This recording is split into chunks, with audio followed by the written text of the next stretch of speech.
pessoal, bom dia a todos. Então, continuando termodinâmica, na aula passada a gente falou sobre as variáveis intensivas, a gente falou sobre temperatura, pressão e potencial químico.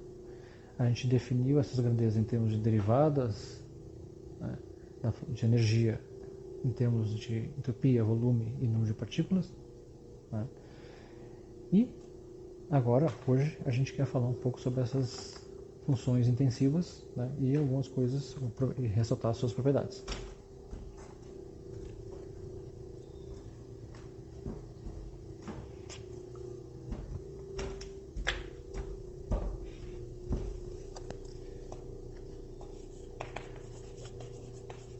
Coletivamente, né, a gente tem o que a gente chama de equações de estado.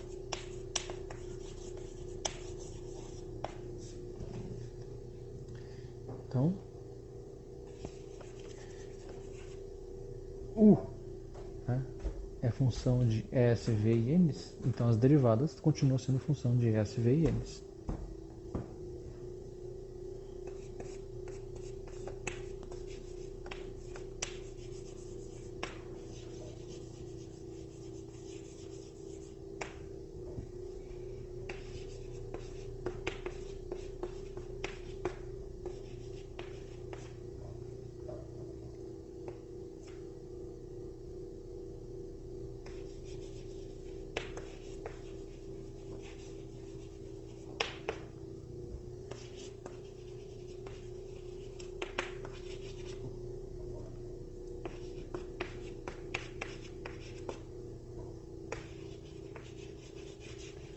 Então, a gente tem que a temperatura é uma função de S, V, N1 até NR. Pressão também é uma função. E aí tem que cuidar com quais são as variáveis que a gente está falando.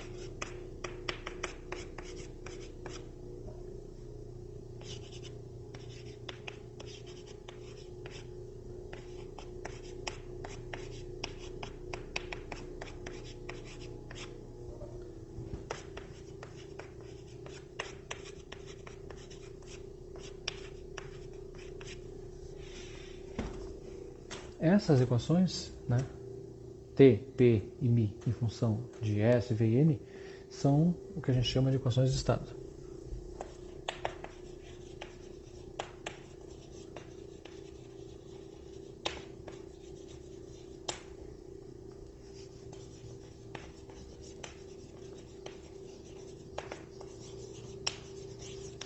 Então, com isso, né, se a gente conhecer todas as equações de estado, a gente consegue conhecer toda a termodinâmica do sistema também.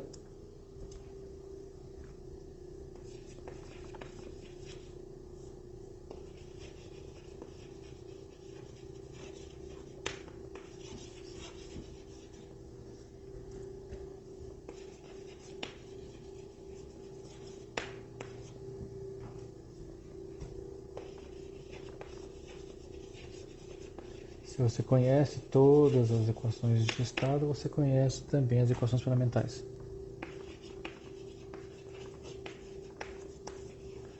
E aí a gente já falou, se a gente conhece todas as equações fundamentais, né, ou pelo menos conhece uma equação fundamental, a gente consegue toda a termodinâmica do sistema.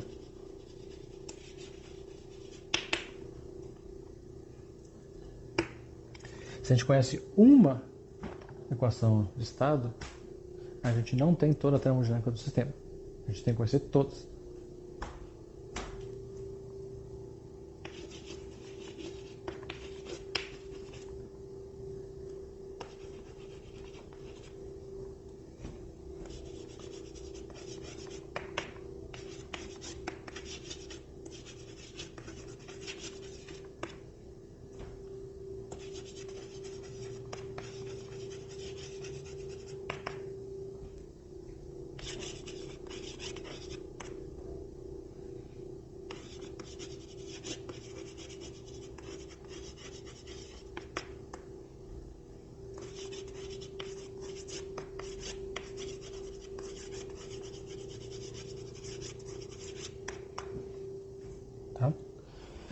Então a gente tem que conhecer, né, todas as equações fundamentais para poder aí, todas as equações de estado para poder ter, né, a mesmo nível de conhecimento, a mesma informação que a gente tira da equação fundamental. As equações de estado, né, que são parâmetros intensivos, né, são funções homogêneas de ordem zero. Tá?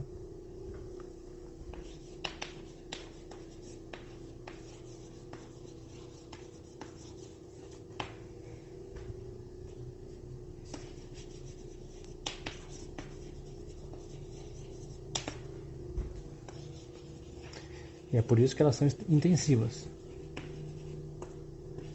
E é por isso que a soma de sistemas não faz com que aconteça a soma de temperaturas, por exemplo.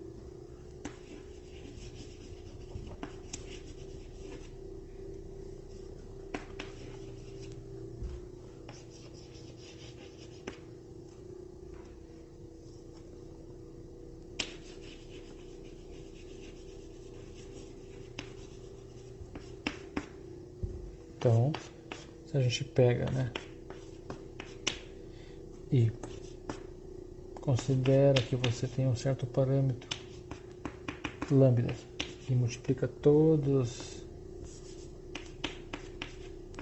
os parâmetros extensivos S, V e N por lambda, T não fica multiplicado, e isso tem que acontecer,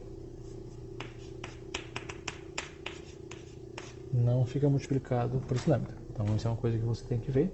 A função tem que ser homogênea de ordem zero. Pensando em T acontece isso, para as outras acontece a mesma coisa.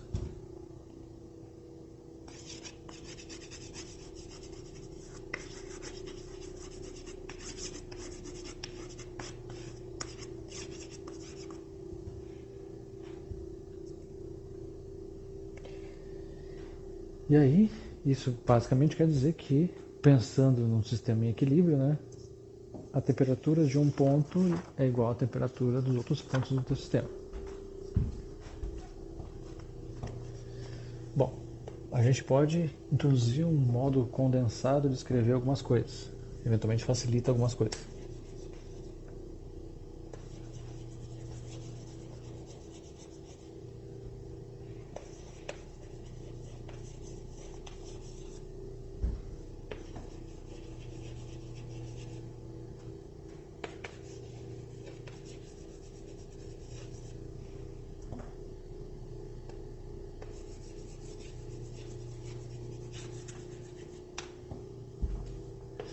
Para isso, né, para condensar o modo de escrever, às vezes é interessante, às vezes não.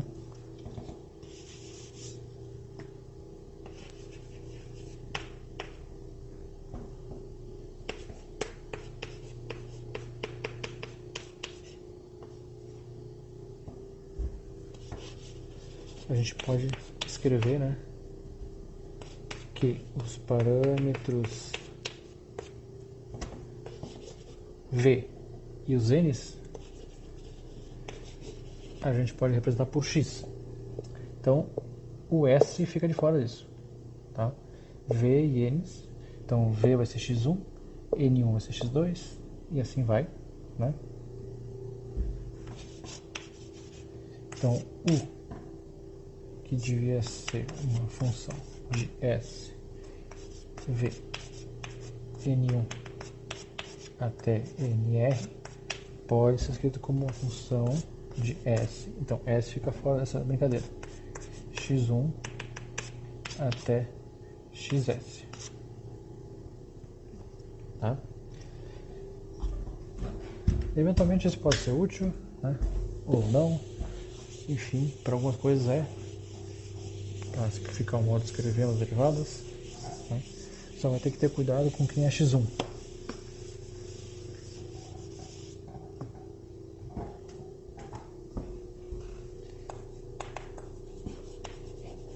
Então, du ds continua sendo temperatura, só que aí fica mais fácil escrever isso aqui, ó, né? A xi, onde todo mundo é x, todos os outros, né?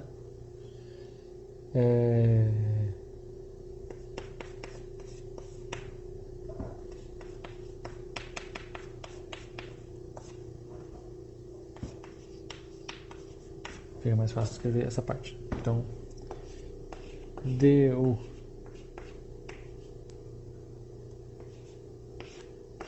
ds a x de constante, isso é a temperatura. E du dxj, né? Isso é o que a gente vai chamar de PJ, que é uma função de S e x1 até xs.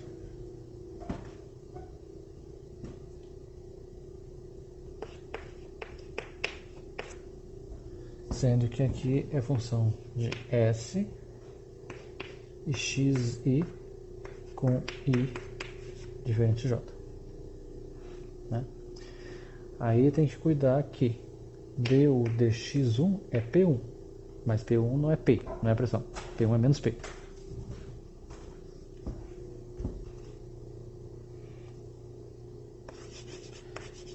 Aí, em termos desses x, 18 lá fica da seguinte forma.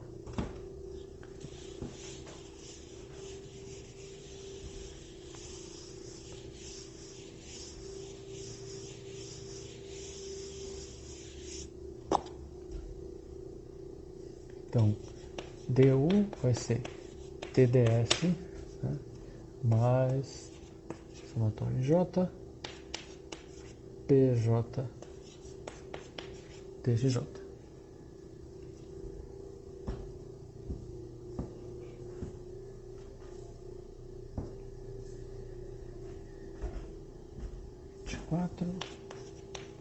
Só para anotar aqui e explicitar isso, né? P1 é menos P. Tá? Essa é uma coisa. Outra coisa. Digamos que a gente tenha um sistema com só um componente.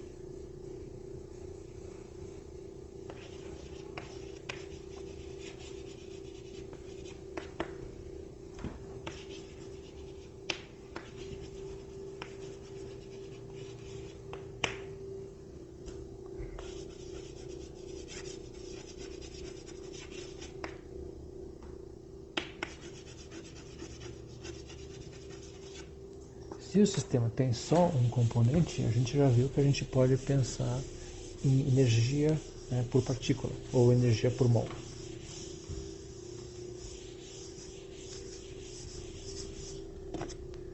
Então, U é U de S e V, né, onde é tudo por partícula. S é S por N, V é V por N, e U de SV é 1 sobre N, Uzão de SV e N.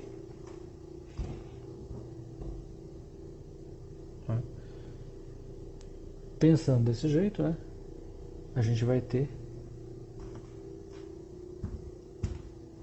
a partir disso aqui,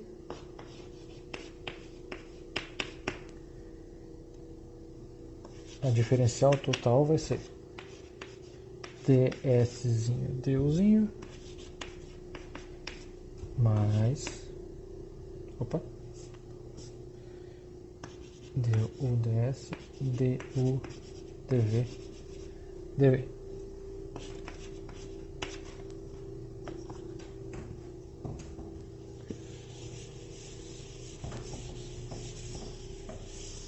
A gente só tem um número de partículas, né? E a gente tem o seguinte: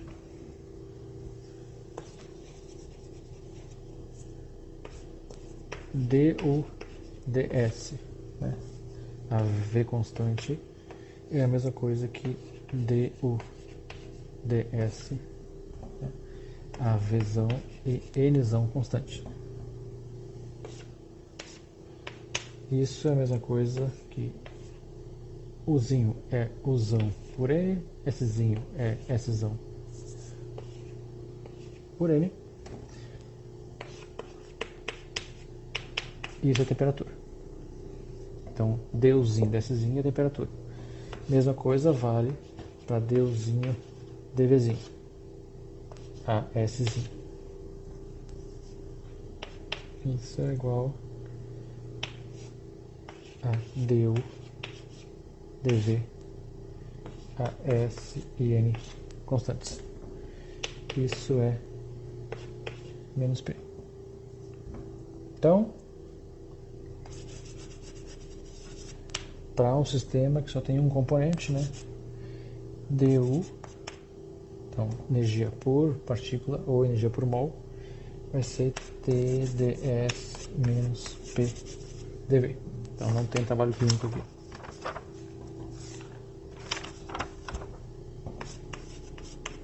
Eventualmente, para um sistema de um componente só, é mais direto trabalhar com as grandezas por partícula ou por mol. E aí agora a gente pode fazer um exemplo só para fixar a ideia com relação às equações de estado.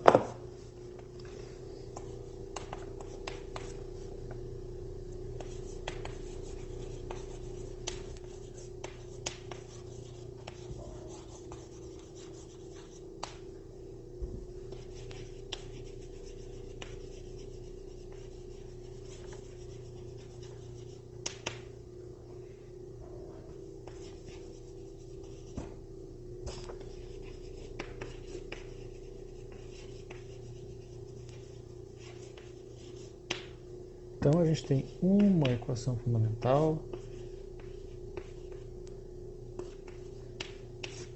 V0, θ e R quadrado são parâmetros constantes e positivos, S ao cubo sobre NV. E aí a gente quer verificar se de fato são homogêneas de ordem zero. Então, tarefa para casa é verificar se essa equação fundamental de fato é uma equação fundamental possível. Se ela é extensiva, se satisfaz, né, que é monotônica crescente, e se satisfaz também, né, o postulado 4, né, a terceira lei termodinâmica. Então, supondo que sim, vamos achar as relações fundamentais.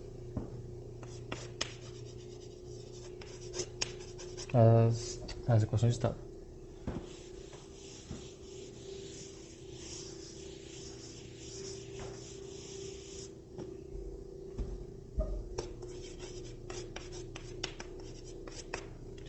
Então, temperatura, por definição, du, ds, né, AV e N fixos.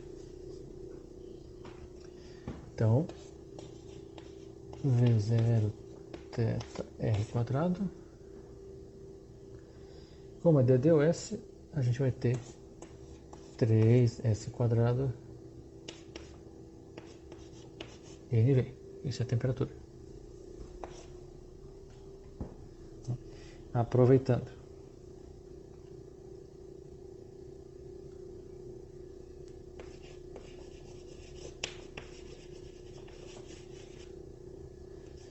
T, lambda S, lambda V e lambda N, né, é igual a V0 θ R quadrado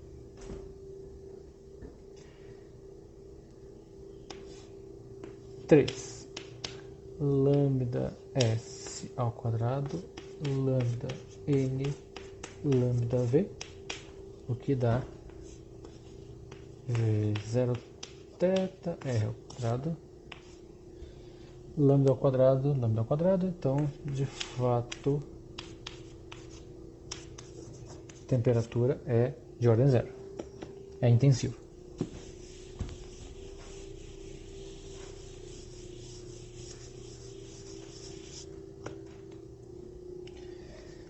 Daí vamos ver a pressão.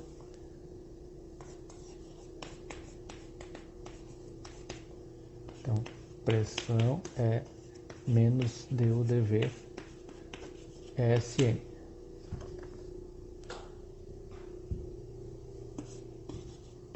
Zero θ R quadrado. Então a gente tem que fazer du dv.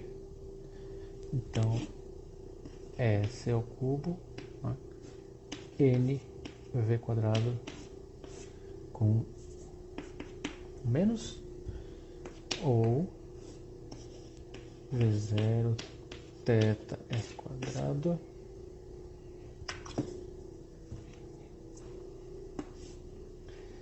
S ao cubo NV².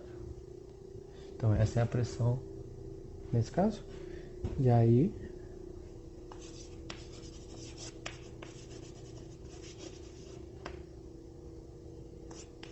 pressão de lambda S, lambda V, lambda N é igual a V0 θ R², lambda S ao cubo, lambda N, lambda V ao quadrado, lambda ao cubo, mais embaixo tem lambda com lambda ao quadrado, que também dá lambda cubo. Então, V0 θ R² S ao cubo N V², que é P de S, V e N. Aqui, né? Faltou dizer. Aqui não tem lambda, que é igual a T de S, V e N. Então, também é intensiva. E por último, potencial químico ou eletroquímico.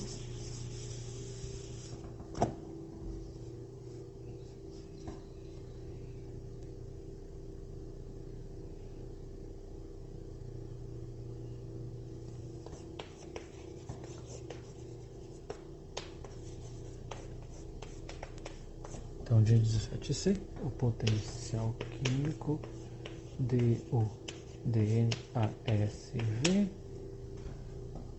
Então, V0 θ R². Então, deriva com relação a N, S ao cubo, N ao quadrado V, tem um menos, igual a menos V0 θ R², S ao cubo, N ao quadrado V.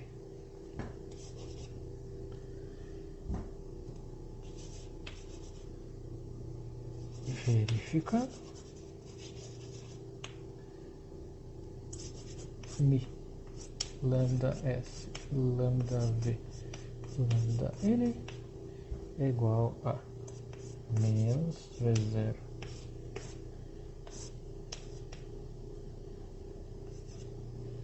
R², lambda S ao cubo, lambda N quadrado, lambda V,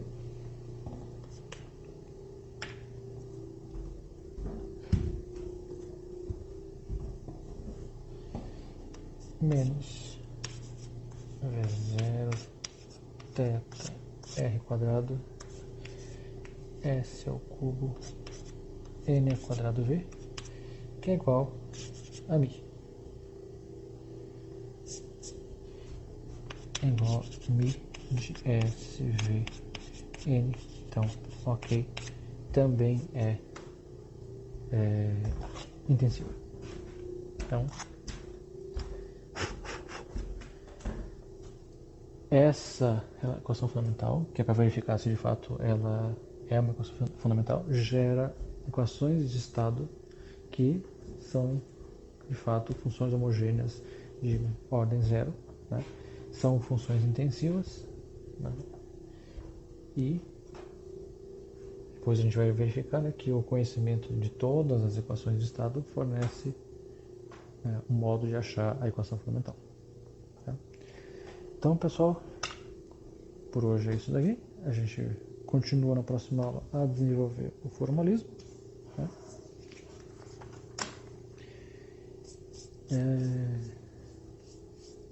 E a gente vai introduzir, né, o que a gente chama de representação. Então, a gente tem, na verdade, aqui a gente tem duas representações. Uma representação da entropia, outra representação da energia. Né? Isso é o análogo, o similar, ao que seria formalismo lagrangiano e hamiltoniano. Você pode passar de uma representação para outra representação, e aí a gente tem que ter cuidado com quais são as variáveis de uma representação, porque uma representação tem um certo conjunto de variáveis, e cada uma tem a sua, e a gente tem que ter cuidado com qual representação você está usando num dado momento. Tá? Então, pessoal, se curtiu, dá um joinha, né? Ajuda o canal, comentários aqui embaixo, bate o sino e até a próxima. Tchau!